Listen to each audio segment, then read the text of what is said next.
നിങ്ങൾക്ക് എപ്പോഴും ഒരു ചിന്ത വേണേ, എന്തെന്നറിയാമോ? നമ്മുടെ വീടിന്റെ മുറ്റത്ത് ഒരു പന്തൽ കെട്ടും. എന്തിനുള്ള പന്തലാണത്? നമ്മുടെ അടക്കിന്റെ പന്തൽ, മരിച്ചടക്കിന്റെ പന്തൽ. അങ്ങനെ ഒരു ദിവസം നമ്മൾ ഒരുങ്ങണം. അത് ഭയപ്പാടിന്റെ വിഷയമൊന്നുമല്ല, അത് ഒരുക്കത്തിന്റെ വിഷയമാണ്. ഇത് റിയാലിറ്റിയാണ്, യാഥാർത്ഥ്യമാണ്. നരനായുലകിൽ വന്നു പിറന്നാൽ മൃതിതാനന്ത്യം പരിപാവനമാം ഈശ്വര വിധിയാൽ ഒഴിവില്ലാർക്കും. മരണം ഈശ്വര വിധിയാണ്, ഒഴിവില്ലാർക്കും. എന്നിട്ട് പിന്നെ പാടുന്നു, തനയനിൽ നിന്നും താതനെ മരണം ദൂരയകറ്റും. നിർദ്ധയമൊരു നാൾ അമ്മയിൽ നിന്നും മകനെ അകറ്റും.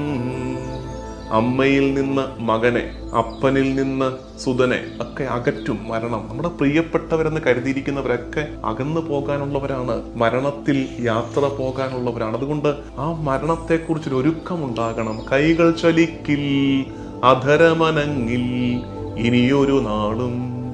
കണ്ണുകളിരുളും, കാതുകളടയും, കരിനിഴലുയരും. മരണത്തിന്റെ യാഥാർത്ഥ്യത്തെ മനസ്സിലാക്കി തരുന്ന പ്രാർത്ഥനയാണത്, ഗീതമാണ്.